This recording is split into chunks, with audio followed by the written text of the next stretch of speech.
నల్లకోడి తెల్లకోడి. ఒక ఊర్లో ఒక నల్లకోడి తెల్లకోడి ఉండేవి. అవి పక్కపక్కనే గుడ్లను పొదిగాయి.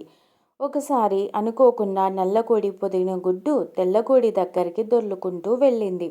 ఒక గుడ్డు కలిసొచ్చిందనే పేరాశతో రెక్కల కిందికి తోపుకుంది తెల్లకోడి. కొద్ది రోజులకు 2 కోళ్లు ఒకేసారి పిల్లల్ని లేపాయి. తెల్లకోడి లేపిన పిల్లల్లో ఒకటి మాత్రమే నల్లగా ఉంది. మిగతావన్నీ తెల్లగా పుట్టాయి. గుడ్డు కలిసొచ్చిందని మొదట సంబరపడింది. కోడిపిల్ల నల్లగా పుట్టేసరికి అయిష్టత పెంచుకుంది. తెల్లకోడి ఇది నా బిడ్డ కాదు, నా పిల్లలు తెల్లగా ఉన్నాయి అని ఆ పిల్లను దగ్గరకు రానిచ్చేది కాదు. ముక్కుతో పొడిచి పొడిచి తరిమేసేది. ఈ పిల్ల నీదే, నాది కాదు. నా పిల్లలు తెల్లగా ఉన్నాయి. ఇది కోడి పిల్లలా లేదు, కాకి పిల్లలా ఉంది అంటూ ఎగతాళి చేస్తూ నల్లకోడిని అవమానపరిచింది. నల్లకోడి చాలా బాధపడింది. కొన్ని రోజుల తర్వాత తెల్లకోడి పిల్లలు అనారోగ్యంతో ఒక్కొక్కటి చనిపోతూ వచ్చాయి.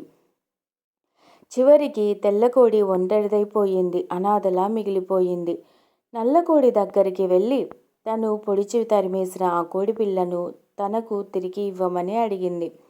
చిన్నప్పటి నుంచి నల్లకోడి వద్దే పెరిగిన పిల్ల కాబట్టి తెల్లకోడి దగ్గరికి వెళ్ళడానికి ఇష్టపడలేదు. పైగా అది పొడుస్తుందని భయపడింది. ఇప్పటికైనా బుద్ధి వచ్చిందా?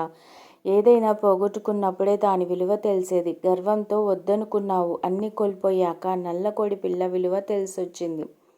నలుపు తెలుపు అనే తేడా కాదు ముఖ్యం, మంచి గుణం ఉంటే చాలు. అందం అన్నం పెట్టదు. గుర్తుంచుకో, ముందు నీ గుణం మార్చుకో అంటూ తెల్లకోడికి బుద్ధి చెప్పింది నల్లకోడి. పశ్చాత్తాపంతో వెనుతిరిగింది తెల్లకోడి.